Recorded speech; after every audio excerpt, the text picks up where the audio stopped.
শান্ত ভাই, ও শান্ত ভাই, ধান কাটা বাদ দেন। মাতবর সবাই ডাকতেছে, তার চেয়ে কিছু উপরে যাইতেন। এমন সময় মাত ধরে রে। আচ্ছা তুমি গিয়া কও, আমি আইতাছি। হ্যাঁ সানি ভাই, আপনার রয়েছে মাতবর সবাই তাড়াতাড়ি যাইতেন। তুমি যাও, আমি আইতাছি। লইতা তোমাকে থাও লাগে।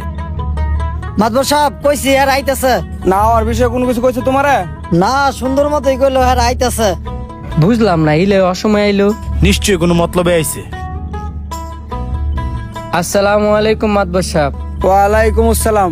এবার ফসলের কি অবস্থা? এই তো আলহামদুলিল্লাহ ভালো। ধান যা হইছে 3-4 মনের মতো হইব। আব্দুর সাহেব, আমার তেমন ভালো হয় নাই। 2-2.5 মনের মতন হইব। 2-2.5 মন? এই 2-2.5 মনে তুই আমার কি খাজনা দিবি? প্রতি বছরই তুই আমার খাজনা কম দেস। তোর দে দি, হ্যাঁ আমার খাজনা কম দেয়। তোরা দুইটা পাইছত কি? আমার কি চলন লাগতো না? এমন যদি হয় তবে দুইটার খেত বর্গা দিতাম না। মাতবর সাহেব, আপনি যদি আম করে খেত বর্গা না দেন তাহলে আমরা চলমু কেমনে? তোরা কেমনে চলবি এটা আমার দেওয়ার বিষয় না। তোরা দুইটা 5 মন 5 মন 10 মন দান দে, তাইলে তোর কাছে আমি খেত বর্গা দিব। এই গরমের মেয়েদে এত কষ্ট করে খাইটা কেডা না চায় ফসল ভালো না হোক। আপনি আম গরু উপরে এই জুলুমটা কইরেন না। আর আপনি যদি আম করে না বুঝেন তাহলে বুঝবো টাকাটা। হাড়ি তো আর কম না, একবার ফসল বেশি হইব কম হইব এটাই তো নিয়ম। এতে কি আম গর দোষ? না না, এগুলো আমার দেওয়ার বিষয় না। তগরে যেভাবে কইছি এভাবে যদি তোরা করতে পারোস তাইলে তোর কাছে খেত বর্গা দিমু, নইলে দিমু না। মাতবর সাহেব, চুপ। তগর দুটো আর কোনো অজুহাত শুনতে চাই না। আরো তো মানুষ আছে, তগর মতো তো এত অজুহাত দেখে না। অনেক লস খাইছি, আর লস খাইতে চাই না। যা ফসল উঠবো সব আমার বাড়িতে নিয়ে দিয়ে আসবি। মাতবর সাহেব, তাইলে আম করে ফের চলবো কেমনে? তগর এত কথা শুনতাম চাই না। তগর ফেট বাঁচাইতাম গিয়ে কি আমি মরবো নাকি? কালকে গিয়ে আমার ভাই সব দান দিয়াবি। আয় তুই যে মাদবর সাহেবের বাড়ি, চলেন যাই, উনি মনে হয় বাসায় আছে। চলো তাহলে। মাদবর সাহেব, মাদবর সাহেব। কেডারে চিল্লায় বাড়ি আলগা লাইতেছ? আসসালামু আলাইকুম, ভালো আছেন মাতবর সাহেব? ওয়ালাইকুম আসসালাম। আলহামদুলিল্লাহ ভালো আছি। আপনি ভালো আছেন? আছি মোটামুটি। যে গরম দেন না, গাইমা কি অবস্থা? শহরের মানুষ গ্রামে আসছেন, একটু তো গরম লাগবেই। তো কিসের জন্য আসছেন? আসছিলাম তো জমি কেনার জন্য। শুনলাম আপনার কাছে নাকি অনেক জমি আছে। জমি তো আছেই, কিন্তু এই জমি আপনার পছন্দ হইব? জমি যেমনই হোক না কেন, আমি চাইছিলাম একটা মিল কারখানা করতে, যাতে এলাকার মানুষ কাজ করে খাইতে পারে।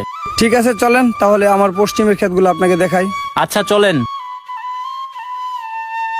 এই যে জমিগুলো দেখতেছেন এই সবগুলো আমারই, দেখেন আপনার পছন্দ হয় কিনা। আমি তো এরকম জমি চাইছিলাম, জমিটা আমার খুব পছন্দ হয়েছে। ঠিক আছে চলেন, আমরা বাসায় গিয়ে বসে জমির বিষয়ে আলাপ আলোচনাটা সেরে ফেলি। আমিও দেরি করতে চাচ্ছি না, লন তাহলে। ঠিক আছে চলেন। শান্ত, তাড়াতাড়ি কাম ফালায় আয়। হ্যাঁ, বড় দুর্ঘটনা ঘটে গেছে গা। কি কস? কি এর দুর্ঘটনা ঘটে গেছে গা? মাবদুর সব এই জমি বিক্রি করে লাইতেছে। তুই তাড়াতাড়ি লো আমার লগে আগে। ল তাড়াতাড়ি যাই। মাদবর সাহেব, মাদবর সাহেবে কই? কিরে তোরা চিল্লাচিল্লি করে আমার বাড়ি আলগা লাইতেছ কে লাগি? শুনলাম আম করে যে জমি বর্গা দিছিলেন এই জমি নাকি আপনি বিক্রি করে দিতেছেন। আপনি যদি এই জমি বিক্রি করে দেন আমরা খাবো কি কইরা? আপনি জানেন আমরা জমিতে চাষবাস বাদে আর কোনো কামই পারি না। আপনি যদি এই জমি বিক্রি করে দেন তাহলে আমরা খামুই বা কি কইরা, চলমুই বা কি কইরা। তগরে আগেও কইছি এখনো কইতাছি, তোরা কি করে খাবি না খাবি এটা আমার দেওয়ার বিষয় না। আমি এখন শহরে যাবো, আমার শহরে যাইবার দে। আল্লাহর দোয়াই লাগে আঙ্গ বেটো লাত্তি দেন না। এই জমি বিক্রি করে দিলে আমরা অসহায় হয়ে যাবো গা। অসহায় হইতি না, এখানে মিল ফ্যাক্টরি হইব, এই মিল ফ্যাক্টরির মধ্যে কর্ম করে খাইতে পারবি। আমার বাপ দাদারা কৃষি কাজ করে আইছে, আমরাও কৃষি কাজ ছাড়া কোনো কাজই পারি না। এনে যদি মিল ফ্যাক্টরি হয় আমরা এই মিলে চাকরি করে খাইতারুম। পারতি না কেরে? অবশ্যই পারবি। এখানে মিল ফ্যাক্টরি হইলে এলাকার অনেক উন্নত হইব। এই কথা কইেন না। এমনি যদি মেল ফ্যাক্টরি হইতে তাহলে আমগো মতন কৃষকেরা আস্তে আস্তে হারাই যাবো গা। মাদবর সাহেব, আপনারা মনে ভুলে গেছেন গা, মিল ফ্যাক্টরি কিন্তু আগে না, কৃষকরাই আগে। কৃষকরা যদি ফসল না ফলায় আপনারাও 2 দিন পরে না খায় মরে যাবেন গা। আপনারা অনুরোধ করে কই, আমরার মতন কৃষক করে মাইরেন না। এমনি দেশের থেকে কৃষকরা হারা যেতেছে গা। আর এই মিলে যদি দালান মিল ফ্যাক্টরি হয় তাহলে 2 দিন পরে দেওয়া যাবে কৃষকরাই নাই। আপনারাও বাচ্চা থাকেন, আমগরও বাঁচায় রাখেন। কৃষক কিন্তু দেশের জন্য অতি গুরুত্বপূর্ণ। আব্দুল সাহেব, উপরওয়ালা একজন আছে, উনি যা করেন ভালোর জন্যই করেন। আর আপনিও যা করবেন একটু বুঝে হইনা করেন। গেলাম আমরা। কৃষক দেশের জন্য অতি গুরুত্বপূর্ণ। অবশ্যই কমেন্ট বক্সে আপনাদের মতামত জানান আর ভিডিওটা বেশি বেশি শেয়ার করে সবার মাঝে ছড়িয়ে দিন।